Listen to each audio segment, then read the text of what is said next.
પૂજ્યપાદ હરિભદ્ર સુરેશ્વરજી મહારાજ ધર્મથી મળતા ફળની ચર્ચા કરી. ધર્મ ક્યારેય નિષ્ફળ જતો નથી, ધર્મ ક્યારેય નિષ્ફળ હોતો નથી. ધર્મનું ફળ સુખ છે એ શાશ્વત સત્ય. પણ હરિભદ્ર સુરી મહારાજ એટલું કહીને અટકી નથી જતા કે ધર્મનું ફળ સુખ. ધર્મનું ફળ સુખ ખરું, પણ કેવું સુખ? મહત્વનું એ છે કે સુખ કેવું. ધર્મથી બધું જ મળે, સુખ, સુખના સાધનો, સગવડ બધું જ મળે, પણ સૌથી મોટો પ્રશ્ન છે કેવું. એક સુખ એવું છે જે સતત સંસારમાં બાંધી રાખે છે, અટકાવી રાખે છે, રખડાવી દે છે. એક સુખ એવું છે જે શાશ્વત સુખ ભણી આગળ લઈ જાય છે. ધર્મથી મળતું સુખ તે જ જે તમારા શાશ્વત સુખ ભણી તમને આગળ વધારે, જે તમારા આત્માના વિકાસમાં બંધન ન બને, જે તમારા આત્માની ઉન્નતિમાં અવરોધ ન બને, એવું સુખ એ ધર્મનું ફળ છે. જો મારું સુખ, મારું પુણ્ય, મને મળેલી સામગ્રીને સાધનો મારા વિકાસમાં બાધક હોય, મારી ઉન્નતિમાં અવરોધ હોય, તો સમજવાનું કે આ ધર્મનો પ્રભાવ નથી. ધર્મનો પ્રભાવ તમારા ચિત્ત ઉપર અનુભવાય, ધર્મનો પ્રભાવ તમારા અંતરમાં અનુભવાય. અને ગમે તેવી સામગ્રી મળી હોય તો પણ તમારું અંતર્મન, તમારું ચિત્ત, તમારો આત્મા સતત જાગતો હોય, એટલે આ સાધનો બંધન ન બને. બહુ મહત્વનું તત્વ છે આ. બંને બાજુ શરૂઆતમાં જ કહ્યું અનંતર અને પરંપર. અનંતર ફળ એ આપણી આંતરિક, તમે એમ કહી શકો આંતરિક ફળ અને બાહ્ય ફળ, બંનેનો સુમેળ જ્યાં હોય એ ધર્મનું પરિણામ છે. અંદરથી આત્મા જાગતો જાય અને બહારની સંપત્તિ વધતી જાય. બહારની સંપત્તિ ક્યારેય નુકસાનદાયક નથી જો તમારો આત્મા જાગતો હોય તો. બહારની કોઈ પરિસ્થિતિ નડતર રૂપ નથી જો તમારા પરિણામો નિર્મળ હોય તો. એટલે પહેલું કામ ધર્મનું તમારી પરિણતિ બદલવાનું છે. પરિસ્થિતિ તો બદલાઈ જશે, પરિણતિ વગર બદલાયેલી પરિસ્થિતિ વળી પાછા સંસારમાં રખડવાનું કારણ બની જાય છે. પરિણતિ બદલાયા વગર મળેલા સુખ, મળેલા સાધનો, મળેલી સગવડ, મળેલું પુણ્ય એ વધુ આસક્તિ, વધુ મોહ પેદા કરી આપે છે. એટલે પરિસ્થિતિ બદલવાની લહાય કરવા કરતાં પરિણતિ બદલવાની મહેનત કરવાની વધારે જરૂર છે. કોને પેલા બદલશું? કોના હાથમાં વૈભવ સોંપી શકાય? તમારા સંસારની પરિસ્થિતિ જોઈ લો. તમારો ધંધો પૂરપાટમાં ચાલતો હોય, અઢળક કમાણી હોય, તમે ચાવી એ ધંધો તમારા દીકરાને ક્યારે સોંપો?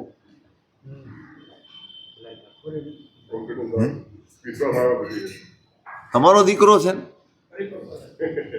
એમ રાહ જોવી પડે. તમારો દીકરો છે એટલા માત્રથી એ ધંધાનો માલિક થઈ જાય ખરો? નહીં, લાયકાત જોઈએ. પણ તમારો દીકરો હોવું એ લાયકાત નથી. બરાબર સમજજો. તમે આ શાસનમાં, કુળમાં, ધર્મમાં જન્મી ગયા છો માટે લાયક થઈ ગયા છો નહીં. આ તો લાયકાત મેળવી શકાય એવા સંયોગ તમને મળ્યા. જો લાયકાત મેળવવાનું ચૂક્યા તો આ કોઈ પ્રાપ્તિ કશાય કામની રહેતી નથી. બધું જ નિષ્ફળ ચાલ્યું જાય. તમારો દીકરો છે, તમારું નામ છે, માન છે, સન્માન છે, બધી જ વાત સાચી. એને તક મળી છે અને જો એ લાયક ન બને તો માત્ર તમારે ત્યાં જન્મ્યો છે ને તમારો દીકરો છે એટલા માત્રથી કોઈ પ્રેસિડેન્ટનો દીકરો પ્રેસિડેન્ટ થઈ જતો નથી. એવી વ્યવસ્થા માત્ર આપણા સંઘોમાં જ છે. આપણે ત્યાં જ છે, વાર્તાગત ચાલ્યા જ કરે. દરેક જગ્યાએ લાયકાત બહુ મહત્વની. પહેલા એ મેળવો, પછી અધિકાર લાયકાત વગર મળે છે ત્યારે એ અધિકાર પતનનું કારણ બને છે. લાયકાત વગર અધિકાર મળે જ નહીં, મળવા જોઈએ જ નહીં. પહેલી શરત તમે લાયક બનો. બસ અહીં પણ એ જ છે. ધર્મનું ફળ પામવું છે ને, સૌથી પહેલું કામ તમારે અંદરથી એ ફળને પચાવવાની લાયકાત મળશે તો ખરું જ, પણ તમે જો અંદરથી સજ્જ નહીં હો તો મળેલું એ ફળ, મળેલા સુખ, મળેલી સાધન સામગ્રી એ બધું જ તમારા પરિભ્રમણનું કારણ બનશે, સંસારમાં રખડવાનું કારણ બનશે, દુઃખ દુર્ગતિ અને દુર્ભાગ્યનું કારણ બનશે. આપણને ઇંતજાર છે મારી પરિસ્થિતિ ક્યારે બદલાય. આપણને ઇંતજાર છે આટલો ધર્મ કર્યો, હવે મારા સંપત્તિમાં વૃદ્ધિ થવી જોઈએ, મારા માન સન્માનમાં વૃદ્ધિ થવી જોઈએ. એ બધું જ ખરું, પણ પચાવી શકાય એવી તાકાત ખરી?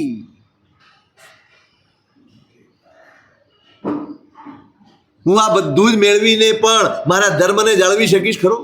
નથી જળવાતું, નથી જ જળવાતું. છૂટતું જ જાય, ઉલટાનો માણસ બગડતો જાય. જેમ જેમ સાધન સંપન્નતા વધે, જેમ જેમ માન સન્માન વધે, જેમ જેમ વૈભવ વધે, એમ એમ સ્વભાવ બગડતો જાય, અહંકારી થતો જાય, જિદ્દી થતો જાય, ચીકણો થતો જાય, કંઈક અંદર આવી જાય.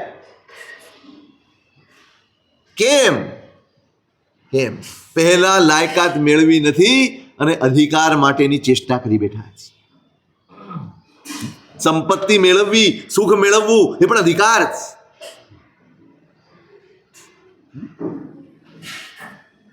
એટલે આંતરિક અને બાહ્ય બંને ફળ છે ધર્મના. આપણી મહેનત છે એના માટે. ધર્મ થકી જે બાહ્ય ધર્માદપી ભવન ભોગા પ્રાયો નર્થાય દેહિનામ ચંદનાદપી સંભૂતો દહત્યેવ હુતાશન. હરિભદ્ર સુરી મહારાજ યોગ દ્રષ્ટિ સમુચ્ચય. ધર્મ થકી પણ મળેલા ભોગ સુખો પ્રાયો નર્થાય દેહિનામ, પ્રાય કરીને આત્માના અનર્થનું કારણ બને. બહુ સ્પષ્ટ વિધાન. શેનાથી મળતા? ધર્મ કરીને પણ મેળવેલા સંસારના સુખો ભોગો આ બધું જ આત્માના અનર્થનું કારણ બને. ચંદનાદપી સંભૂતો દહત્યેવ હુતાશન. ચંદનનું લાકડું હોય અને એને બાળવામાં આવે અને એ આગ આપણને ચાપવામાં આવે તો બળાય કે ન બળાય? તમે એમ કહો કે ચંદનનું આગ છે, ચંદનમાંથી નીકળેલું અગ્નિ છે, એટલે તો ઠંડક આપે ને કે દજાડે? આગ ગમે ત્યાંથી પ્રગટે, દજાડે. એ દજાડે. એ ચંદનના લાકડામાંથી હોય કે સામાન્ય લાકડામાંથી હોય.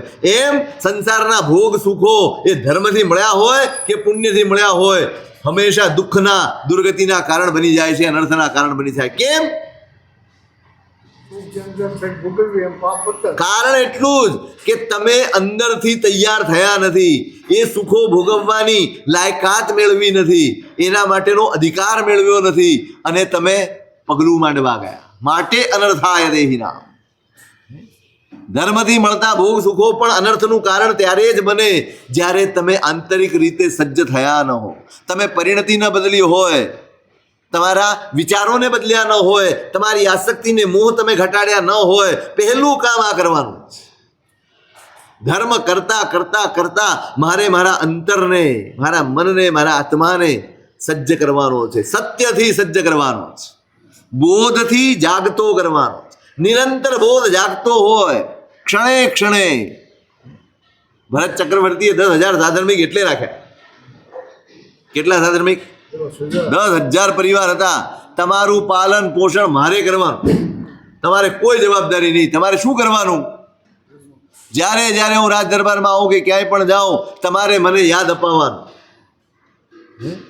પ્રમાદ વધી રહ્યો છે, મોહ વધી રહ્યો છે, મોહનો પ્રભાવ વધી રહ્યો છે, તમે સાવધ રહેજો. બસ મને સાવધાન કરવો તમારે આખો દિવસ. એકાદો મિત્ર ખરો? એકાદોય નહીં.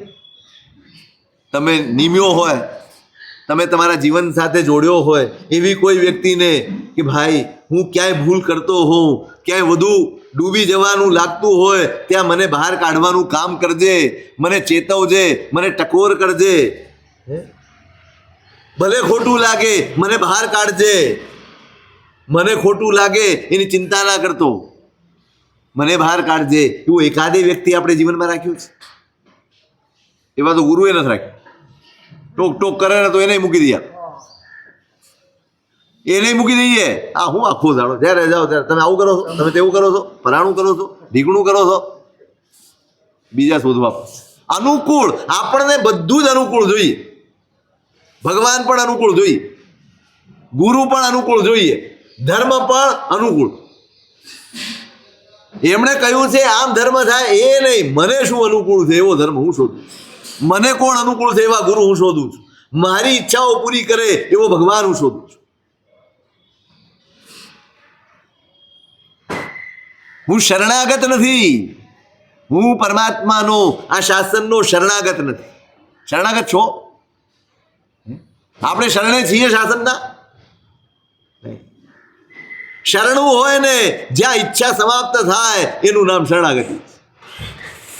મારું નીકળી જાય, મારી અનુકૂળતા નીકળી જાય, મારી અગવડ સગવડ નીકળી જાય, બસ એ જ મુખ્ય થઈ જાય, એનું નામ શરણાગતિ. આપણે શરણાગતિ સ્વીકારી, આપણી પસંદગી હજી વચમાં છે, આપણી ઈચ્છાઓ હજી વચમાં છે, આપણો અહંકાર હજી વચમાં છે. અહીં સુધી તો આવી ગયા, ભેટો નથી થતો, ભેટો નથી.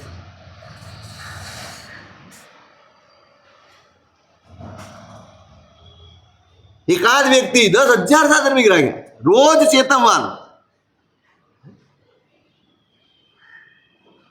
વર્ધતેસ્મ ભી, ભય વધી રહ્યો છે. શું ભય વધી રહ્યો છે? તમે ચેતતા રહેજો ભાઈ. ચક્રવર્તી પણ ધાર્યું થાય, જ્યારે જે ઈચ્છે તે થાય. એટલી બધી સગવડ છે, એટલું બધું પુણ્ય છે, અને એ પુણ્યની વચ્ચે, એ સગવડ વચ્ચે ક્યાંય મારી જાગૃતિ ક્યાંય જરાય નબળી ન પડી જાય, એના માટે આ બધા સાધર્મિક ભાઈ. કંટાળો ના આવે, ગુસ્સો ના આવે, શું આખો દાડો બોલ્યા કરો, આનંદ થાય, ચેતવે છે. ક્યાંય ભૂલવાય. ચક્રવર્તી પણ સવાર થઈ જાય, આત્મા વિસરાઈ જાય, એ પોસાય એમ. સંસારનું સુખ માથે ચડી જાય અને ધર્મ હેઠો ઉતરી જાય, ધર્મ નીચો ઉતરી જાય, ધર્મ વિસરાઈ જાય, એ ચાલે એવું ને. ચક્રવર્તી પણ મળવું સહેલું છે, ધર્મ મળવો બહુ અઘરો છે.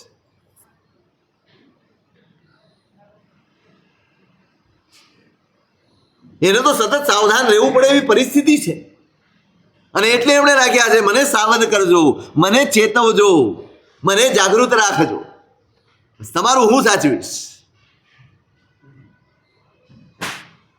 આ છે આરાધકતા, આ છે ધાર્મિકતા, આ છે આરાધક ભાવ. હું એકલો પહોંચી વળું એમ નથી, અને નથી જ. આપણે એકલા પહોંચી વળીએ એમ છીએ જ નહીં. ગુરુની જરૂર છે, સ્વાધ્યાયની જરૂર છે, પરમાત્માના આલંબનની જરૂર છે, ક્રિયાના આલંબનની જરૂર છે. આટલા બધા આલંબનો શેના માટે? વખતો વખતે તપ કરવાનું હોય, આરાધના કરવાની હોય, સંપત્તિ ખર્ચવાની હોય, ક્રિયા કરવાની હોય, પૂજા કરવાની હોય, પરમાત્માનું, દેવનું, ગુરુનું, ધર્મનું આટલા બધા આલંબનો લઈને જીવવાનું હોય. શા માટે? એકલા પહોંચી વળાય એવું નથી. એટલા બધા નિમિત્તો છે, એવા નિમિત્તો છે, ક્ષણે ક્ષણે આપણું અહિત થાય એવા નિમિત્તો છે. એ બધાની વચ્ચે મારો આત્મા, મારો ધર્મ જળવાઈ રહે એના માટે આટલા બધા આલંબનો અને નિમિત્તોની જરૂર પડે. એટલે આટલું કરવાનું, કંટાળવાનું નથી. આ જે કંટાળો છે ને એને ભગાવવાનો, એને ભગાવવાનો જ. કંટાળવાનું શેનું છે? ચિકિત્સા ચાલી રહી છે. શું ચાલી રહી છે? ચિકિત્સા ચાલી રહી છે, ઇલાજ ચાલી રહ્યો છે. હોસ્પિટલમાં ઈલાજ ચાલતો હોય, વારે વારે નર્સ આવે, વારે વારે ડોક્ટર આવે, વારે વારે દવા આપવા આવે, ઇન્જેક્શન આપવા આવે, બોટલ ચડાવવા આવે, કંટાળી જાઓ ખરા? સારું લાગે? તમને એમ થાય કેટલું ધ્યાન રાખે છે? પૈસા આપો છો ને, મૂળ મુદ્દો અહીં બધું મફત છે ને એટલે કંટાળો. લે હજી હમણાં તો પાંચમ ગઈ, વળી પૂનમ આવી ગઈ, વળી 14 આવી ગઈ, હજી હમણાં તો હોળી ગઈ અને વળી પાછી આ દિવાળીનો છઠ આવી ગયો. કેટલી વાર કરવાનું? અરે ઈલાજ ચાલે છે. આ 2-5 વર્ષના રોગો નથી, અનાદિકાળના પાળેલા રોગ, થયેલા રોગો હોય ને એનો તો ઈલાજ છે. પાળેલા રોગો માટે મારે જ તૈયાર થવું. ડોક્ટર તો થયેલા રોગોનો ઈલાજ કરે, ધર્મ તો મેં પાળેલા હોય એવા રોગોનો ઈલાજ. મેં જેને મહત્વ આપીને રાખ્યા હોય, પોષ્યા હોય, વધવા દીધા હોય એવા રોગોનો ઈલાજ એ ધર્મ જ.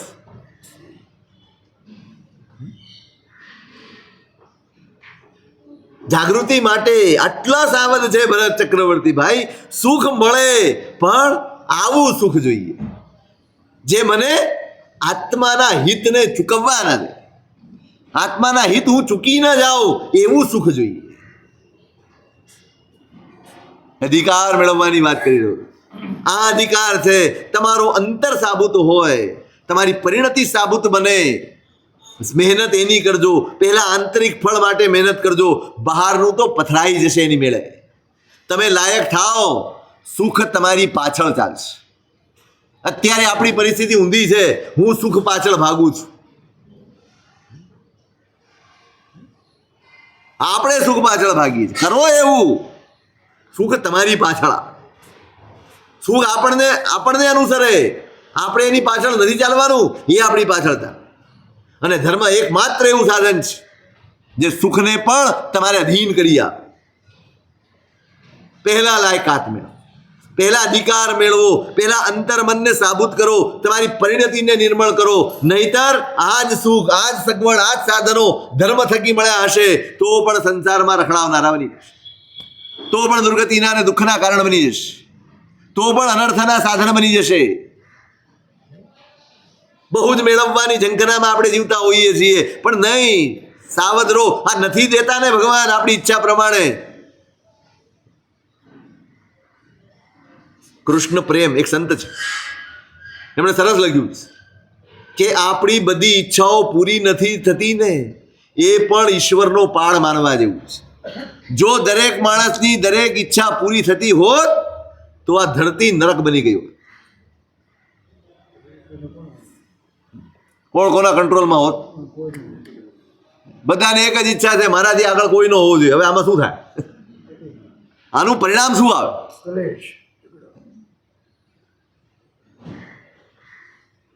બહુ સરસ છે. આપણી ઈચ્છા પૂરી નથી થતી એ ઉપકાર. ક્યારેક એ દ્રષ્ટિએ વિચારજો. આપણે ધરતી ઉપર ટકી રહીએ ને એટલા માટે જરૂરી છે કે આપણી બધી ઈચ્છાઓ પૂરી ન થાય. ઉપકાર માનજો. ધન્યવાદ આપવા જોઈએ પરમાત્માને. અમે તો ગમે તે માગણીઓ, અને જો પૂરી થવા માંડે ને તો ભગવાનનો બીજો કોઈ ઉપયોગ જ ન રહે. જો ઈચ્છાઓ પૂરી જ થવા માંડે તો ભગવાનનો બીજો કોઈ ઉપયોગ જ ન રહે. જવાનું, આ તો કેવું, તમારા ઘરમાં ગલ્લો મૂક્યો છે, હલાવવાનો દરેક વખતે, એનાથી રૂપિયો નીકળે. એની જેમ ભગવાનનો ઉપયોગ થાય. મેળવવું છે, મળે, પણ મારે એવું જોઈએ જે મળ્યા પછી મારો અવરોધ ના બને, મારા વિકાસમાં બાધા ન બને. અને એ હરિભદ્ર સુરી મહારાજ અહીંયા સ્પષ્ટ કરી રહ્યા છે. ધર્મ થકી, કયા ધર્મ થકી? સાચા ધર્મ થકી, અપેક્ષા વગરના ધર્મ થકી. બરાબર લખી રાખજો. ધર્મ કરવો છે, સૌથી પહેલું અપેક્ષાઓની પાર જવું. પેલા એ સત્વ કેળવીએ કે ઈચ્છાઓ અને અપેક્ષાઓ એને એક બાજુ મૂકીને હું ધર્મ કરીશ. એ પરમાત્માની પૂજા હોય તોય, એ સામાયિક હોય તોય, એ ઓળીની આરાધના હોય તોય, કે મોટામાં મોટી કોઈ તપશ્ચર્યા હોય તોય, જે કરીશ એ ઈચ્છાઓને અને અપેક્ષાઓને બાજુમાં મૂકીને કરીશ. એવો જે ધર્મ હશે ને એ જ આવા સુખ આપશે. પ્રભુત ઉદાહરણ્યપી તસ્ય ભોગ સાધનાની અઢળક સુખ મળે, અઢળક, જેની સીમા ન હોય, અને છતાંય એ બધાય સુખના જ કારણ. સુખમાંથી સુખ પેદા થાય એવું સુખ જોઈએ છે કે સુખમાંથી દુઃખ પેદા થાય એવું સુખ જોઈએ છે? ખાવાથી શક્તિ વધે એવું ભોજન જોઈએ છે કે ખાવાથી સોજા ચડે એવું ભોજન જોઈએ? સોજા ચડે નહીં એમ લાગે, ઓહો કેટલો સરસ થઈ ગયો, પછી ઓલો કે ભાઈ સોજા જ. કોઈ એમ કે તમારું શરીર બહુ સારું થઈ ગયું, વધી ગયું. હવે કોને શું કહેવાય? જાડું શરીર એટલે સોજા વાળું શરીર શું કહેવાય? આપણા સુખ આવા એક સુખ છે આપણું જે ભવાંતરના દુઃખો તૈયાર કરી રહ્યું, અને એક સુખ એવું છે જે ભવાંતરમાં સુખો તૈયાર કર્યું. કયું જોઈએ છે? મારું સુખ શું તૈયાર કરી રહ્યું? મારા સુખની પરીક્ષા મારે કરવાની. મને જે આજે મળ્યું છે એ આવતીકાલે મને શું આપશે? શું આપશે? આ મારું સુખ, આ મારા સાધન સગવડ એ આવતીકાલે મારા ધર્મમાં સહાયક બનનારા છે કે ધર્મમાં બાધા ઊભી કરનારા છે? અત્યારે જ દેખાય. આવતીકાલનો ઈશારો આજે જ મળી જાય. મારા અંદરમાં હું તપાસ કરીશ તો ખબર પડી જશે મારી આવતીકાલ શું છે. કોઈ જ્ઞાનીને પૂછવા જવાની જરૂર નથી, કોઈ કેવળ જ્ઞાની પાસે જવાની જરૂર નથી. તમે જ તમારા પોતાના પરીક્ષક છો. તમે સ્વયં જાણી શકો એમ છો મારી આવતીકાલ શું છે. જો વિચારવા બેસો ને તો ભયથી પરસેવા છૂટી જાય એવું છે આપણે.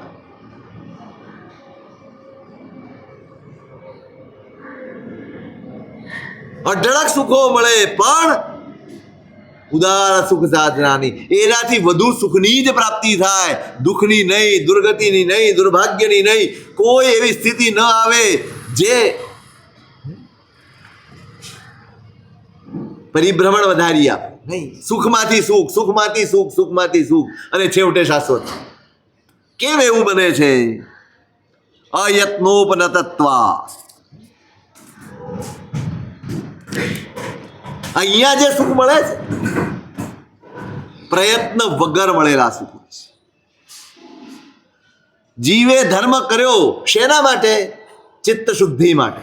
ધર્મ કેમ કર્યો? સ્વભાવ બદલવા માટે. ધર્મ કેમ કર્યો? આત્માને નિર્મળ કરવા માટે. મહેનત આત્માને નિર્મળ કરવાની હતી, મહેનત પરિણામને શુદ્ધ કરવાની હતી, મહેનત ચિત્તને વિશુદ્ધ કરવાની હતી, અને એના પરિપાક રૂપે સંસારના સુખો આવી મળે. મહેનત એણે નથી કરી. આપણે શેની મહેનત કરીએ?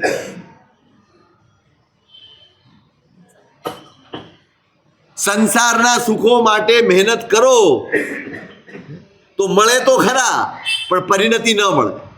અને પરિણતિ માટે મહેનત કરો એ તો મળે, સંસારના સુખો પણ મળે. આ ગેરંટી છે. પ્રાસંગિક. સંસારના સુખો પ્રાસંગિક હોય. પ્રાસંગિક એટલે શું? તમે ખેતી કરી અને પરાળ ઉગી ગઈ, તમે ખેતી કરી અને ઘાસ અનાયાસ ઉગી ગયું, આ પ્રાસંગિક છે. એક પ્રસંગ કરવા જતા બીજો થઈ જાય. એમ તમે તમારા ચિત્ત શુદ્ધિ માટે, તમારી કર્મ નિર્જરા માટે, તમારા પરિણામોની નિર્મળતા માટે, તમારા આત્માના ઉત્થાન માટે તમે ધર્મ કર્યો, અને એ કરતા કરતા તમને ભૌતિક સુખ મળી ગયા. તમારું લક્ષ્ય નહોતું, તમારી ઈચ્છા નહોતી, તમારો મોહ નહોતો, અને મળ્યું છે. માટે આ સુખ ભવાંતરમાં સુખના સાધન. મારું સુખ ભવાંતરમાં દુઃખનું કારણ. ભરત ચક્રવર્તીનું સુખ, ચક્રવર્તીપણાનું, એ મોક્ષનું કારણ બન્યું. બ્રહ્મદત્ત ચક્રવર્તીનું સુખ, ચક્રવર્તીપણાનું, સાતમી નરકનું કારણ બન્યું. સુખ તો બંને પાસે એક જ હતા. સુખ તો બંને પાસે એક સરખા જ હતા. બંને ચક્રવર્તી હતા. બંને પાસે 6 ખંડની નિધિ હતી.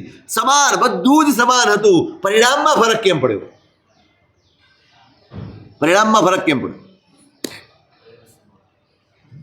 બહુ વિચારવા જેવું. એ જ ચક્રવર્તીપણું એકને ડૂબાડી ગયું, એ જ ચક્રવર્તીપણું એને મોક્ષે પહોંચાડ્યું. એક સુખમાંથી દુઃખ ઊભું થયું, એક સુખમાંથી સુખ ઊભું થયું. એક સુખ શાશ્વત સુખનું કારણ બન્યું, અને એક સુખ ભયાનક સંસારના દુઃખોનું કારણ બન્યું. સુખ સમાન છે, પરિણામ જુદા છે. કારણ એકમાં ઈચ્છા જ. બ્રહ્મદત્ત ચક્રવર્તી બન્યો છે, એણે પૂર્વ ભાવમાં નિયાણું કર્યું છે.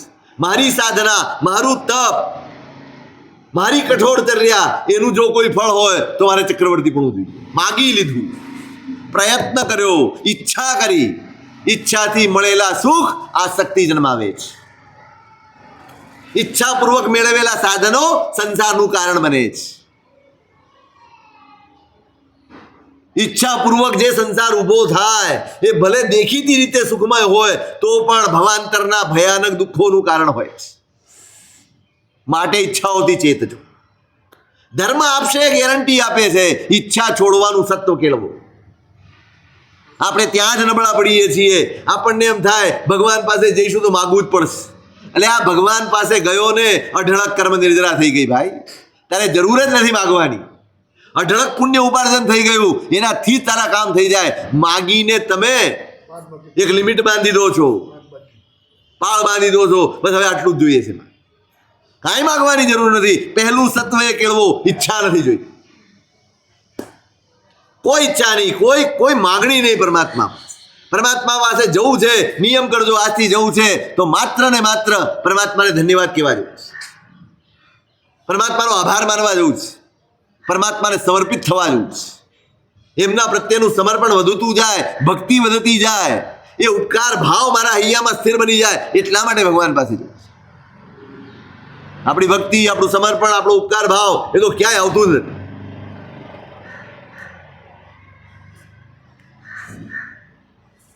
એમને એમ થઈ જશે. ભરત ચક્રવર્તીને માગ્યા વગર મળેલું, આરાધનાના ફળ તરીકે મળ્યું છે ચક્રવર્તી જ પણ આરાધનાના જ ફળ તરીકે મળ્યું છે. બ્રહ્મદત્તને પણ આરાધનાના જ ફળ તરીકે મળ્યું છે. પણ એકમાં માગણી છે, એકમાં નિસ્પૃહતા છે. જ્યાં નિસ્પૃહતા છે ત્યાં મળેલું સુખ એ વધુ સુખનું કારણ બને છે. અને જ્યાં સ્પૃહા છે, જ્યાં ઝંખના છે, જ્યાં માગણી છે, ત્યાં મળેલું સુખ એ ભવાંતરના દુઃખનું કારણ બને છે. બહુ સ્પષ્ટ છે શાસન આ બાબત. એ ક્યાંય ખોટા આશ્વાસન આપતું નથી. ભાઈ તું આ કરીશ ને તને મળી જશે. નહીં, જૂઠા આશ્વાસન નહીં. મળી જશે પણ ચેતવે છે સાથે. આ કરીશ અને ઈચ્છા રાખીશ તો મળશે ખરું, પણ ભવાંતરમાં દુઃખી થઈ જઈશ, અનંત કાળ રખડવામાં જશે. એક જ સરખું સુખ, એકના સુખનું કારણ બન્યું, એકના દુઃખનું કારણ બન્યું. બસ આ કારણ પ્રાસંગિક નહોતું, એકને પ્રાસંગિક હતું. આરાધના કરતા કરતા કરતા ચક્રવર્તી પણ આવી ગયું અને ભોગવી લીધું, મોક્ષે જતા. એકનું પ્રાસંગિક નથી. એને તો ખેતી જેટલા માટે કરી, ઘાસ ઉગે. એને તો ખેતી જેટલા માટે, ઘાસના લક્ષ્યથી ખેતી કરી. આટલી બધી પ્રચંડ સાધના, આટલો બધો ઉગ્ર તપ, આટલો ઊંચો સંયમ, બધો જ દાવ પર લગાડી દીધું. કેમ? ચક્રવર્તી પણ. કવણ નર કનકમણી છોડી તૃણ સંગ્રહે, કવણ કુંજર તજી કરહ લેવે, કવણ બે સે તજી કલ્પતરુ બાઉલે, તુજ તજી અવર સુર કોણ સેવે, ઋષભજીન રાજ મુજ આજ દિન અતિ ભલો. કવણ નર કનકમણી છોડી તૃણ સંગ્રહે. ઉપાધ્યાયજી મહારાજ કહે છે ભગવાન તમે મળી ગયા. હવે હું ફાફા મારું ને, સંસારના કોઈ સુખ, કોઈ પરિસ્થિતિ, કોઈ ઈચ્છા માટે ફાફા મારવા એટલે ચિંતામણી મૂકી અને તણખલાની પાછળ ભાગવા જેવું છે. કવણ નર કનકમણી છોડી તૃણ સંગ્રહે. પારસ મણીને છોડીને કોણ તણખલા ભેગા કરવા જાય? આ પારસમણી છે ભાઈ. કવળ કુંજર તજી કરહ લેવે. હાથી છોડી અને ઊંટની સવારી કોણ કરે? કોઈ કરે? બેસજો એકાદ વાર. કમરની તકલીફ હશે તો મટી જશે, ને નહીં હોય તો ઊભી થઈ જશે. કવણ બેસે તજી કલ્પતરુ બાઉલે. કલ્પ વૃક્ષને છોડી અને બાવળિયાની છાયમાં કોણ જઈને બેસે ભાઈ? તુજ તજી અવર સુરત કોણ છે? તમે મળ્યા પ્રભુ, હવે હું બીજાની સેવા કરું, હવે બીજાને મનમાં લાવું. અહીંયા નહીં ત્યાં જઈશ તો મારું કામ થઈ જશે. સંસાર જ્યાં સુધી મનમાં છે ને ત્યાં સુધી પ્રભુએ પણ સ્થિર નથી થઈ શકતું. કારણ કે સંસાર અસ્થિર છે તો પરમાત્માનો પ્રવેશ પણ અસ્થિર છે. આત્મા સ્થિર છે, જ્યાં આત્મભાવ છે ને ત્યાં જ પરમાત્મા ભાવ સ્થિર હોય.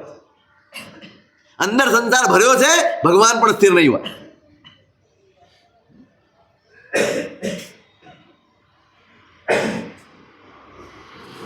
માગી લીધું છે પેલાએ પોતાનો આખો સંયમ, પુરુષાર્થ, તપ, આરાધના બધું જ દાવ પર લગાડી દીધું. કનકમણી છોડી તૃણ સંગ્રહે, ચિંતામણી હાથમાં લાગ્યું હતું, છોડીને તણખલા પાછળ દોડ્યા છે. શું મોક્ષની આગળ ચક્રવર્તી પણ શું છે? તણખલાથી વધારે કઈ છે? થોડાક વરસ. કેટલા વરસ? થોડાક વરસ. એમાં પણ બાળપણ હોય ને ઘડપણ હોય, બધું હોય, બધું જ હોય એની અંદર. એવા સુખની પાછળ એને મોક્ષનું સુખ જતું કર્યું. આ છે કનકમણી છોડી તૃણ સંગ્રહે. સુખ એક જ, એક સુખ શાશ્વતનું કારણ બન્યું અને એક ભયાનક દુર્ગતિનું કારણ બન્યું. એટલું જ કારણ કે ત્યાં અપેક્ષાઓ હતી. જે ધર્મ અપેક્ષાથી માંદો હશે, જે ધર્મ અપેક્ષાથી મલિન હશે, એના પરિણામના સુખ પણ સંસાર પરિભ્રમણના કારણ હશે. પ્રાયો નર્થાય દેહિનામ. અનર્થનું કારણ છે એ આટલા માટે. અને ધર્મથી મળે ને સુખ, નિરપેક્ષ ધર્મથી, અપેક્ષા વગરના ધર્મથી જે સુખ મળે, આસક્તિ ન જાય, છૂટી જાય. શાલીભદ્રનું છૂટી ગયું. મમ્મણને એ જ સુખ સાતમીએ લઈ ગયું અને શાલીભદ્રને એ સુખ મોક્ષ તરફ આગળ વધારી ગયું. કેમ? અપેક્ષા નહોતી, ઈચ્છા નહોતી, બસ ધર્મ આચરી લીધો. શીખાય તો શીખજો, જો આ સત્વ કેળવી શકાય તો કેળવું છું. ક્યાંય ફાફા મારવા જવું નહીં પડે. અહીંયા જ શંખેશ્વર, અહીંયા જ આદિશ્વર, અહીંયા જ બધું થઈ જશે. એક જ જિનાલયમાં દરેક તીર્થના અનુભવ થશે. અપેક્ષા ખરી પડશે તો. જો અપેક્ષા નહીં ખરી પડે ને તો દરેક જુદા જુદા 68 તીર્થ ભટકવા પડે. ક્યાંય જવાની જરૂર નથી. બધું જ અહીં ચરણ રૂકે ત્યાં કાશી. શું હોય? ચરણ રૂકે ત્યાં કાશી. હું ઊભો રહું ત્યાં કાશી હોય. કાશી જઈને છે ને ઊભો રહેવા. મારી અંદર જ એવી સ્થિતિ પેદા કરું કે જ્યાં જઈને આદિશ્વર ભગવાનની મૂર્તિ દેખાય અને મને પાલીતાણાનો અનુભવ થાય, પાર્શ્વનાથની મૂર્તિ દેખાય અને મને શંખેશ્વરનો અનુભવ થાય. અંદર અનુભવ થવો જોઈએ. તમને અહીંયા હોય વિમલનાથ નો ગમે, એ પાછો ત્યાં બલસાણા જઈને ટોચાય. અહીંયા આહલાદ ના આવે, અહીંયા આનંદ ના આવે અને ત્યાં જાઓ શું ફેર પડી ગયો વિમલનાથમાં? આ વિમલનાથ જુદા છે. પેલા ચમત્કારિક છે ને આ નથી. ચમત્કાર આવ્યો ક્યાંથી? ચલો, ક્યાંથી આવે ચમત્કાર? કોઈ સોમપુરાએ નાખેલો છે? તમારી શ્રદ્ધા એ જ ચમત્કાર છે. એ જ શ્રદ્ધાનો અનુભવ અહીંયા કરો ને, અહીંયા તો બધા જ કામ થાય. શ્રદ્ધા હોય તો ને. સ્વાર્થ હોય ત્યાં સુધી ભટકવાનું છે. શ્રદ્ધા હોય, શ્રદ્ધા માણસને સ્થિર કરે અને સ્વાર્થ ભટકાવે. સ્વાર્થ માણસને અહીં ભટકાવે, ત્યાં ભટકાવે, અહીં જાઓ, ત્યાં જાઓ, ફલાણે જાઓ, ઢીકણે જાઓ, ફાફા જ મારતો હોય. સ્વાર્થ ફાફા મરાવે, શ્રદ્ધા સ્થિર કરી નાખે. એ આ પોતાના જ દેરાસરમાં બધું જ અનુભવાય.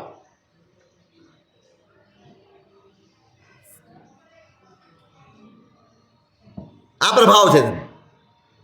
સત્વ કેળવજો છો, નથી કોઈ ઈચ્છા. થઈ ગયું, બહુ કરી લીધું. શું ખૂટે છે મને કહો?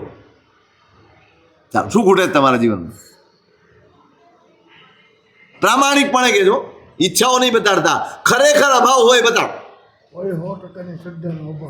નહીં, શ્રદ્ધાનો અભાવ નહીં. તમારા સંસારના સુખોમાં, સગવડમાં, સાધનોમાં શું તકલીફ છે?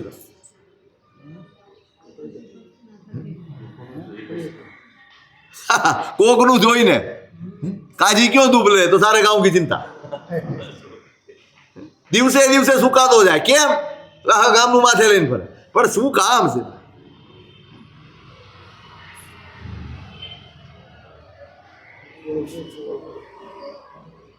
દિનાલયો, ઉપાશ્રયો આ આરાધનાના ધામ હોવા જોઈએ, માગણીઓના નહીં. આ માગણીઓના ધામ બનાવી દીધા છે. આરાધના ક્યાં? અનાસક્તિ જન્મે. નિર્મળ ભાવે કોઈ અપેક્ષા વગર ધર્મ આરાધ્યો હોય ને એનાથી મળતા સુખમાં ક્યારેય આસક્તિ ન હોય. આવું સહેજ છૂટી જાય. શરીર ઉપરથી કપડું તમે ઉતારો ને એમ સુખ છૂટી જાય.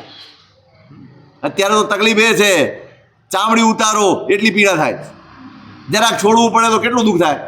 જરાક છૂટી ગયું હોય, ક્યાંક નુકસાન થઈ ગયું હોય, જરાક નાનું મોટું, તો પણ આપણા હૈયામાં કેટલો બધો ચચરાટ થાય. પેલું તો સુખ મળે પણ શરીર ઉપર કપડા જેવું. જોજો, ધર્મ અપેક્ષા વગર કરો તો એવું સુખ મળે શરીર ઉપર કપડું હોય એની જેવું, અને અપેક્ષાપૂર્વક કરો ને તો સુખ મળે પણ ચામડી જેવું, જે નીકળતા દુઃખ થાય, જેમાં વેદના હોય, પારાવાર તકલીફ હોય. આ તો મન થયું ત્યારે છોડીને નીકળી જાય એવું હોય. આસક્તિ ના જન્મે એમાં. ખોટા રસ્તે પગલા ન મંડા. પુણ્ય ખોટું પણ સુધારી શકે, પુણ્ય સાચું પણ સુખવાય. કયું પુણ્ય છે એ નક્કી કરવા. જે પુણ્ય અપેક્ષા વગરના ધર્મથી મળે એ સાચા જ રસ્તે તમને આગળ વધારે, અને જે પુણ્ય અપેક્ષાપૂર્વકના ઈચ્છાપૂર્વકના ધર્મથી મળે એ તમને ક્યારેક ખોટે પણ લઈ જાય. પ્રાયો નર્થાય દેહી નામ યાદ રાખજો. અને શુભાનુબંધી પરિણામ એવા હોય. શુભની પરંપરા જાણે. શુભની એ સવારે ઉઠે ને એને એમ જ થાય જેટલો પરોપકાર થાય એટલો કરે, જેટલું સારું કામ થાય મારા પુણ્યનો વિનિયોગ કરો. પુણ્યનો વિનિયોગ પણ થઈ શકે, પુણ્યનો ઉપભોગ પણ થઈ શકે. પુણ્યનો ઉપભોગ દુર્ગતિમાં લઈ જાય, પુણ્યનો વિનિયોગ સદગતિમાં લઈ જાય. શું કરીએ? ઉપભોગ એટલે માત્ર ને માત્ર મારો વિચાર જેમાં હોય એ પુણ્યનો ઉપભોગ છે, અને જ્યાં સૌનો વિચાર એ વિનિયોગ છે. મારું પુણ્ય સૌને સુખી કરનારું હોય, મારું પુણ્ય સૌના ચહેરા ઉપર હાસ્ય ફરકાવનારું હોય, સૌના ચિત્તને પ્રસન્ન કરનારું હોય. મારું પુણ્ય એવું હોય, એને સતત પરોપકાર સૂજે, એને સતત સારું સૂજે, શુભાનુબંધી શુભની પરંપરા સર્જે એવું પુણ્ય હોય. આ નિરપેક્ષ ધર્મનું પુણ્ય છે. અને એટલે કેમ કર્મનું બંધ, સુખ મળે અને કર્મ ન બંધાય. કેવું અદ્ભુત ગેરંટી આપે છે હરિભદ્ર સુરી મહારાજ. બધા સુખ હોય, સાધન હોય, સગવડ હોય, અને છતાંય અપોસી હોય બંધો. શેમાં આવે? વંદિતુ. તમારા રોજના બોલવાના સૂત્રોમાં અદ્ભુત શબ્દો મૂક્યા છે. અપોસી હોય બંધો. અલ્પમાં અલ્પ કર્મ બંધ કરતો હોય, અલ્પમાં સંસારમાં જ છે, સંયમમાં નહીં, સંસારમાં જ છે. અને છતાંય સુખ સગવડની વચ્ચે છે, માન સન્માનની વચ્ચે છે. પુણ્ય સોલે કળાએ ખીલેલું હોય અને છતાંય કર્મનો બંધ ન હોય. કેમ? પરિણામ જ એવી પરિણતિ જ નથી કે જે કર્મ બાંધી આપે. કોના લીધે કર્મ બંધાય છે? સોના ચાંદી, હીરા મોતી જવેરાત, જમીન જાયદાદ, મકાનો, મિલકતો, એના લીધે કર્મ બંધાય. કોના લીધે કર્મ બંધાય? અશુભ પરિણામ એવ હિ પ્રધાનમ બંધ કારણમ. અહીં સૂત્ર આપ્યું છે હરિભદ્ર સુરી મહારાજ. કર્મ બંધનું મુખ્ય કારણ તમારી અંદરની અશુભ પરિણતિ છે, અશુભ પરિણામ છે. બહારનું તો માત્ર નિમિત્ત છે. મારી અંદર અશુભ પડ્યું છે ને તો આના નિમિત્તે મારા મનમાં બી અશુભ જાગે. આ જોઈને મને લોભ જાગે, આ જોઈને મને આસક્તિ જાગે. કેમ? મારી અંદર પડેલી છે. હું લાવીને કોઈ પદાર્થ મૂકું, કોઈ વસ્તુ ઘરમાં મૂકું, અને કોઈ અડે ને તો હું તા પાછો ત્યાંથી ત્યાં જતો રહું. ભાઈ ઉભો રહે, દૂરથી જોજે હો, અડતો નહીં. કેમ? મોબાઈલ ભૂલીને બાથરૂમમાં જતો રહ્યો ને ઝડપથી પાછો આવે. એટલો ઝડપથી આવે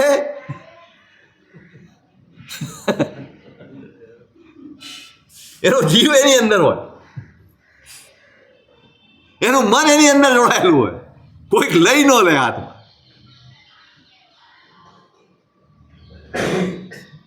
અંદર અશુભ પરિણામ હશે તો બહારનો દરેક પદાર્થ અશુભ કર્મ બંધનું નિમિત્ત બની જશે. અશુભ પરિણામનું નિમિત્ત બનશે અને અશુભ પરિણામ કર્મબંધનું કારણ બનશે. આ જીવ પાસે અશુભ પરિણામ જ અંદર એટલી બધી શુદ્ધિ કરી લીધી છે, એટલી બધી નિર્મળતા કેળવી લીધી છે, ખૂબ મહેનત કરી છે. બસ મહેનત, વારંવાર આખા ચોમાસામાં મેં તમને આ કહ્યું છે, મહેનત કરવાની છે તો માત્ર ને માત્ર પરિણતિ બદલવાની મહેનત. બાકી બધું તો એની મેળે ચાલ્યું આવશે. પડછાયો છે, પુણ્ય તો પડછાયો જ. એના માટે મહેનત નથી જ કરવાની.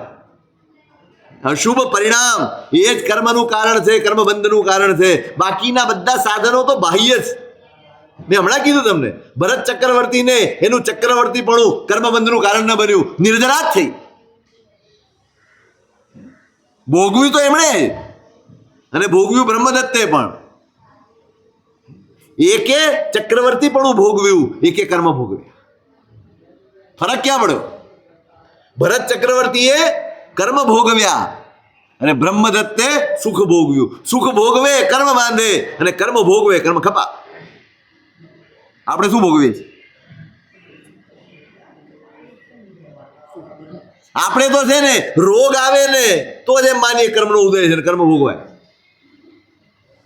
દુઃખ આવે એ કર્મનો ઉદય, તો સુખ આવે શું કહેવાય? શું કહેવાય? એ કર્મનો ઉદય નહીં. તમે સુખને સુખ માનીને ભોગવો છો અને દુઃખને કર્મ માનીને ભોગવો. ખરેખર ઊંધું કરવું જોઈએ.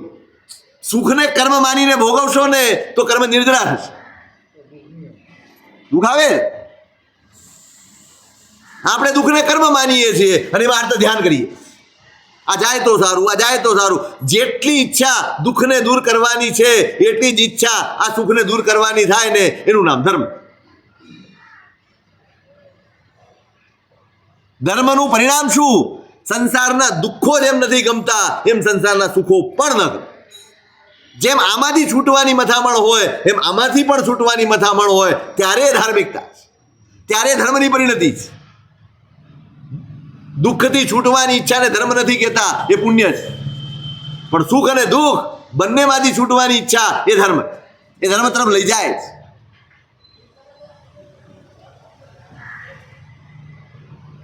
ભરત ચક્રવર્તીએ સમજ્યું આ મારા કર્મનો ઉદય છે, મારે ભોગવવાનું. કારણ કે ચક્રવર્તી પણ છે, અવશ્ય ભોગવવું પડે. મારું કર્મ છે અને કર્મની જેમ ભોગવવાનું, અનાસક્ત ભાવે ભોગવવાનું. રોગ લાંબુ ચાલે તો ગમે? ગમે? કેમ? આરામ મળે ને. 2 વર્ષ પથારીમાં રહેવાનું કેવી મજા આવે? ના મજા આવે? કોઈ ઉઠાડે નહીં, કોઈ કામ સોંપે નહીં, કોઈ હેરાન કરે નહીં, કશું જ કરે નહીં. કેટલી મજા આવે? ના મજા આવે? કેમ? પણ શું તકલીફ?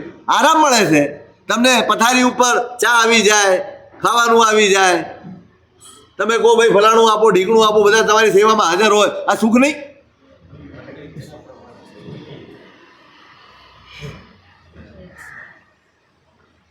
અને આ ગમે?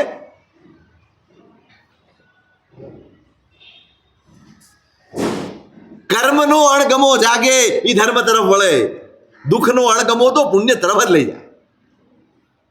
આપણો અણગમો હજી દુઃખનો જ, કર્મનો છે જ.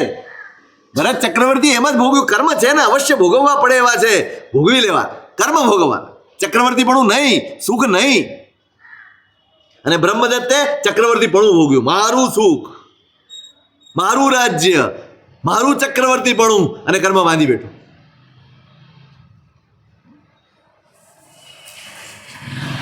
અંદર અશુભ પરિણામ હોય ત્યારે કર્મ બંધ થાય. જો અશુભ પરિણામ ન હોય તો બાહ્ય ગમે તેટલા સાધનો મળ્યા હોય તો પણ અલ્પ કર્મ બંધ થાય. કેવા? અપોસી હોય બંધો, યાદ રાખજો. સંસારમાં રહ્યો હોય તો પણ, ગમે એટલા વૈભવમાં રહ્યો હોય તો પણ એનો આત્મા જાગતો હોય, એની શુભ પરિણતિ જાગતી હોય તો એના કર્મ બહુ ઓછા બંધાય. કેમ? કોણે કીધું? વચન પ્રામાણ્ય. આ બાહેધરી કોણ આપે છે? પરમાત્મા આપે છે. પરમાત્માનું શાસન આપે છે, પરમાત્માના શાસ્ત્રો આપે છે. વચન પ્રામાણ્ય. બાહ્યોપમર્દેપી અસંગનિષુ તથા સુતે. તમે જુઓ, દાખલો આપ્યો છે. કેવી રીતે સમજવું કે શું પરિણામથી વધુ કર્મ બંધાય? પ્રવૃત્તિ વધારે હોય તો કર્મ વધારે બંધાય, કે પરિણતિ અશુભ પ્રવૃત્તિ વધારે હોય તો વધારે કર્મ બંધાય કે અશુભ પરિણતિ વધારે હોય તો વધારે કર્મ બંધાય? એનો દાખલો આપ્યો.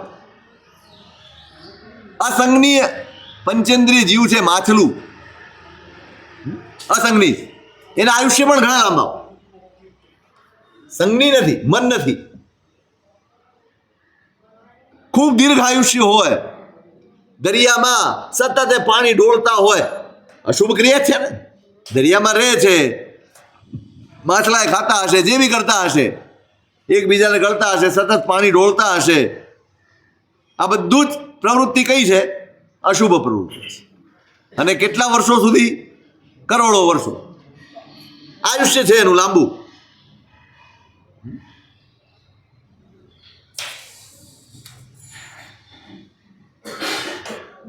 અને છતાંય એ મરીને ક્યાં જાય? પેલી નરક. પલ્યોબમનો અસંખ્યાતમો ભાગ, એટલું બધું લાંબુ આયુષ્ય હોય એનું, એટલા વર્ષ સુધી દરિયામાં રહે, એ પાણી ડોળે, એ જે પણ હિંસા વગેરે એનાથી થતા હોય બધું જ કરવા છતાં એ ક્યાં જાય? પેલી નરક. અને એ જ માછલાની આંખમાં ચોખાના દાણા જેટલું એક માછલું થાય. કેટલું? ચોખાના દાણા જેટલું. એને તંદુલિયો મત્સ્ય કહેવાય. તંદુલ એટલે ચોખો. એનું શરીર એટલું જ છે, માટે એનું નામ પડી ગયું તંદુલિયો મત્સ્ય. એનું આયુષ્ય કેટલું હોય? અંતર્મુહૂર્ત, ફક્ત અંતર્મુહૂર્ત. એની આંખમાં થાય, પેલું મોઢું ખોલે અને માછલા મોઢામાં આવે. હવે મોઢું બંધ કરે ને ત્યારે ઘણા બહાર નીકળી જાય. એટલે પેલો બેઠો બેઠો વિચારે આ મૂરખ છે, હું હોત ને તો એકેને છોડત નહીં. એને ખાવાનું કાંઈ જ નથી, એની તાકાત પણ નથી કે હિંસા કરી શકે, પણ બેઠા બેઠા બે ઘડીમાં એવા કર્મો બાંધે મરીને સાતમી નરકે. ક્યાં જાય? મૂળ કહેવાનો તાત્પર્ય એટલો જ છે કે કર્મ બંધનું મુખ્ય કારણ તમારા અંતરના પરિણામ. આપણે સંઘની છીએ એટલું યાદ રાખજો. આપણે અસંઘની છીએ માનીને જીવતા નહીં. એટલે સમયે સમયે અનંતા કર્મબંધ થાય છે. અને એટલે જ શુભ પરિણામ એ મોક્ષનું કારણ છે, અશુભ પરિણામ સંસારનું. બસ મારો સંસાર હજી પૂરો નથી થયો, હજી મારી રખડપટ્ટીનો અંત નથી આવ્યો, એનું કારણ એટલું જ છે કે મારા પરિણામોની શુભતા હજી મેં મેળવી નથી. કારણ જો શુભ પરિણામ ન હોય, તદભાવે સમગ્ર ક્રિયા યોગે પી મોક્ષા સિદ્ધે. બહુ સ્પષ્ટ વિધાન કર્યું છે હરિભદ્ર સુરી મહારાજે. જ્યાં સુધી તમારી પરિણતિ શુભ બનતી નથી, જ્યાં સુધી તમારા અધ્યવસાયો નિર્મળ બનતા નથી, ત્યાં સુધી સઘળીએ ક્રિયાઓ આરાધી લો તો પણ મોક્ષ મળવાનો નથી. ક્યાંય જરાય બાકી રાખ્યું નથી એમણે. ક્યાંય ખોટા જૂઠા આશ્વાસનો આપ્યા નથી. તું કરે રાખ બાપુ, થઈ જશે. આપણે આપીએ જ, સાહેબ કરતા કરતા આવી જશે ને. શું આવી જશે? શું આવશે? સાહેબ આટલું તો કરે છે ને. ભુવનચંદ્રજી મહારાજે બહુ સરસ લખ્યું છે કે ધર્મ એ કોઈ ખરાબ વસ્તુ કે ખરાબ કામ એમની અવેજીમાં કરવાની ચીજ નથી. એ જીવનનું તત્વ છે ભાઈ. ખોટું તો નથી કરતો ને, એવું આશ્વાસન ધર્મ કરનારે લેવું ના પોસાય. ધર્મ કરનારે તો પોતાની જાતને બદલવાની મહેનત કરવાની. તદભાવે જો શુભ પરિણામ નથી, શુભ પરિણતિ ઘડાઈ નથી, સમગ્ર ક્રિયા યોગે બી મોક્ષા ભાવ. સમગ્ર ક્રિયા સમજો, સમગ્ર ક્રિયા એટલે ચારિત્ર સુધીની સગળીય ક્રિયા, સગળોએ પુરુષાર્થ. અને એનું એક દાખલો આપ્યો છે, સર્વ જીવાનામે વનંતશો ગ્રેવેયકોપપાત શ્રવણાત. બધા જ જીવો ગ્રેવેયક નામના દેવલોક સુધી અનંતી વાર જઈ આવ્યા છે. ચારિત્રની આરાધના વગર ગ્રેવેયકમાં જઈ શકાતું નથી. એ પણ સમગ્ર આરાધના વગર. સમગ્ર આરાધના વગર ગ્રેવેયકમાં જઈ શકાતું નથી. અનંત વાર ગ્રેવેયકમાં જઈ આવ્યા, મોક્ષ નથી થયો. કેમ? પરિણતિની નિર્મળતા નથી સદાય. બહુ અઘરું છે ને. સમજવું પણ અઘરું છે, વિચારવું તો લાલ બત્તી જ્ઞાનીઓનું કામ છે સ્પષ્ટતા કરવી. લાલ બત્તી ધરી દેવી, ભાઈ સમજણ તારે કેળવવાની, ભૂલો પડતો નહીં, વિસરી જતો નહીં. જો ચૂક્યો એકલી આરાધનાઓ કામ નહીં આવે, પરિણતિ બદલવી જ પડશે. ત્યાં ધ્યાન આપવું જ પડશે, ત્યાં ફોકસ કરવું જ પડશે. રોજ રોજ રોજ દરેક આરાધના ચિત્ત શુદ્ધિનું સાધન બનવી જોઈએ. દરેક ક્રિયા મારા આત્માની નિર્મળતાનું કારણ બનવું જોઈએ. આજ્ઞા તો નિર્મલમ ચિત્તમ કર્તવ્યમ સ્ફટિકોપમમ, મેં કહ્યું હતું પહેલા. એક જ આજ્ઞા છે ભગવાનની, જે કરો, જેવું કરો, જેટલું કરો, એ બધાયથી મહેનત એક જ કરજો. તમારું ચિત્ત, તમારા અધ્યવસાયો, તમારા પરિણામ સ્ફટિક જેવા નિર્મળ બની જાય. બસ એક જ મહેનત કરવા જેવી. બીજો કોઈ પુરુષાર્થ ધર્મ માટે યોગ્ય છે જ એક જ પુરુષાર્થ. નહીતર અનંત વાર ગ્રહવેગમાં આપણે ગયા છે. એનો અર્થ એટલો જ છે કે આપણે અનંતી વાર ચારિત્ર લીધું છે, અનંતી વાર સમગ્ર ક્રિયાઓ કરી છે. સમગ્ર ક્રિયાઓ, એ જ ઊભા ઊભા ક્રિયાઓ, અપ્રમત્તપણે ક્રિયાઓ, આંખ બંધ કરીને ક્રિયાઓ કરી હશે, ઉગ્ર તપશ્ચર્યાઓ આચરી હશે, પરિણતિ નથી બદલી, એટલે હજી સુધી મોક્ષ નથી આવ્યો. ચેતી જવા જેવું છે, ભ્રમણામાં રહેવા જેવું નથી, આશ્વાસનમાં જીવવા જેવું નથી, સાવધાન થવા જેવું છે કે જો પરિણતિ નહીં બદલીએ તો આ બધી જ મહેનત દળી દળીને ઢાંકણીમાં થઈ જાય. ઘાંચીનો બળદ ફરતો ઘેરનો ઘેર, અહીં ને અહીં રહી જાય, એની જેમ આપણી સ્થિતિ છે. ગતિ તો એની પાસે પણ છે, પણ વિકાસ નથી. સમગ્ર ક્રિયા ભાવે તદપરાપ્ત એમ લખ્યું છે. સમગ્ર ક્રિયા ન હોય તો ગ્રહવેગ મળે જ નહીં. એનો અર્થ જ એટલો કે સમગ્ર ક્રિયાઓ આપણે કરી છે, એટલે હવે એમ નહીં માનતા કે સાહેબ આ ક્રિયા કરતા કરતા કરતા આવી જશે. તમારે જાગતા રહેવું પડશે, તમારે સાવધ થવું પડશે, તમારે તમારા અંતરમાં નિરીક્ષણ કરવું પડશે, તમારા આત્માનું નિરીક્ષણ તમારે કરવું પડશે.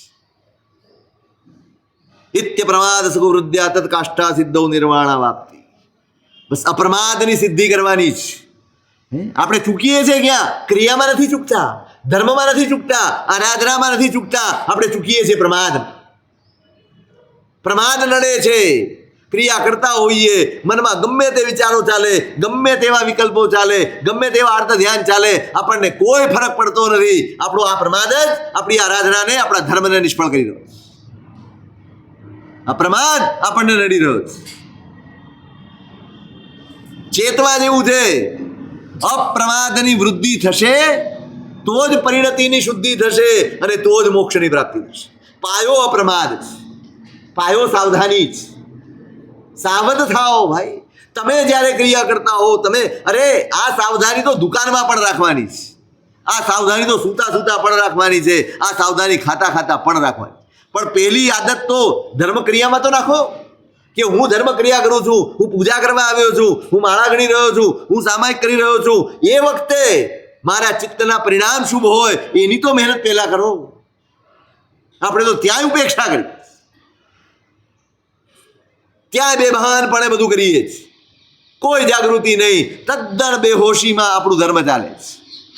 સંમૂર્છન જ પ્રાય, સંમૂર્છિમ ક્રિયાઓ છે, થઈ જાય છે. માળા ગણવા બેઠા અને પેલો પૂરું થયું તે ખબર પડી કે માળા થઈ, મૂકીને હાલતો. શું કર્યું? આશ્વાસન લીધું, એટલી વાર માળા તો ગણી, માળા કાંઈ નથી ગણી. ફેરવી ગણી નહીં, ઘણું ફેરવીએ છે, પથારીએ ફેરવીએ છે, ટોપીએ ફેરવીએ, ઘણું ફેરવીએ, એમાં એક માળા ફેરવાઈ જાય. અપ્રમાદ વૃદ્ધ્યા, અપ્રમાદની વૃદ્ધિ થવી જોઈએ, સાવધાનીની વૃદ્ધિ થવી જોઈએ. જે સાવધ છે એ જ આરાધક છે, જે જાગતો છે એ જ આરાધક છે. યત્ કિંચન શુભમ લોકે સ્થાનમ તત્સર્વમેવ હિ અનુબંધ ગુણોપેતમ ધર્માદ આપનોતિ માનવ. જે કાંઈ પણ શુભ સંસારમાં છે, જે કાંઈ પણ ત્રણેય જગતમાં જે પણ શુભ છે, જે પણ ઉત્તમ છે, જે પણ શ્રેષ્ઠ છે, એ બધું જ ધર્મ થકી મળે. આજે મળ્યું એના કરતાં વધુ ઉત્તમ આવતીકાલે, એના કરતાં વધુ ઉત્તમ આવતીકાલે, એના કરતાં વધુ ઉત્તમ પરમ દિવસ. બસ ઉત્તમની પરંપરા ચાલે. કોના લીધે? ધર્મરાજ.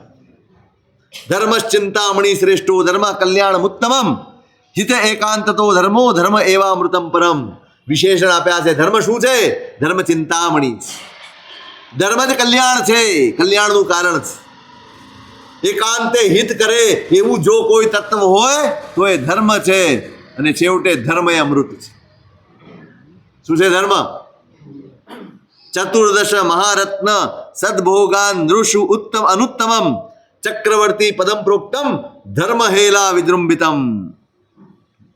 14 રત્નો, મહાનિધાનો, દેવતાઓનું સાનિધ્ય, આટલા બધા વૈભવ વાળું ચક્રવર્તીપણું પણ ધર્મથી લીલામાં પ્રાપ્ત થઈ જાય, સહેલાઈથી પ્રાપ્ત થઈ જાય. આ ધર્મના ફળની વાત હરિભદ્ર સુરી મહારાજે આ અધ્યાયમાં કરી. 7મો અધ્યાય પૂરો કરવો હતો એટલે તમારી 5 મિનિટ વધારે લીધી. અદ્ભુત વાતો છે. ધર્મના ફળની વાતમાં પણ આ મહાપુરુષે આપણને કેટલું બધું દેખાડી દીધું, કેટલું બધું આપણને સમજાવી દીધું. બસ વાગોળજો.